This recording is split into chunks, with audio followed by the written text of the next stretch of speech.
Money అనేది జీవితంలో ఎంతవరకు ఇంపార్టెంట్?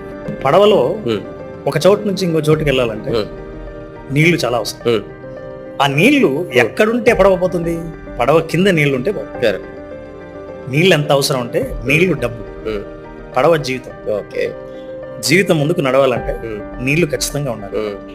నీళ్లు పడవ కింద ఉన్నంత వరకే జీవితం సాఫీగా పోతుంది. ఎప్పుడైతే ఈ నీళ్లు పడవలోకి వచ్చాయో, డబ్బు జీవితంలోకి వచ్చిందో, సంబంధాల్లోకి వచ్చిందో, నీ విలువల్లోకి వచ్చిందో, డబ్బే మొత్తం జీవితం అయిపోయిందో, పడవ మునిగి కూడా ఉంటాయి. తెలివైన వాడు ఏం చేస్తాడంటే 2 దోసిళ్లతో ఈ పడవలో నుంచి నీళ్లు తీసి ఎత్తుకొడేస్తాడు.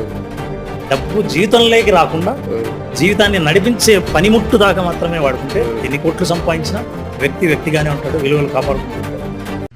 అన్నీ ఉంటే నువ్వేంటి ఎవడైనా కాలరెగరేస్తాడు.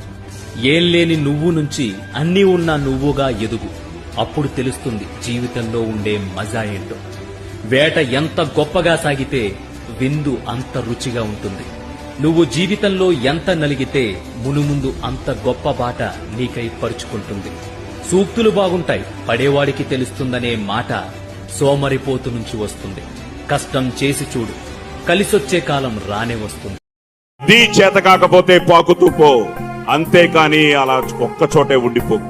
దేహానికి తప్ప దాహానికి పనికిరాని ఆ సముద్రపు కెరటాలే ఎగిసి ఎగిసి పడుతుంటే నీ తలరాత ఇంతే అన్నవాళ్లు కూడా నీ ముందు తలదించుకునేలా చేయగల సత్తా నీది. కన్నీళ్లు కారిస్తే కాదు, చెమట చుక్క చిందిస్తేనే చరిత్ర రాయగలమని. భుజాలపై బాధ్యతలున్నవాడు ఎప్పుడూ త్వరగా నిద్రపోలేడు. అలాగని చెప్పి ఆలస్యంగానూ లేవడు. మది ఆలోచనలతో అలిసిపోతున్నా మనసు మాత్రం పరిగెత్తిస్తూనే ఉంటుంది. మధ్యతరగతి మనిషికి సంతోషాల కంటే బాధ్యతలే ఎక్కువ.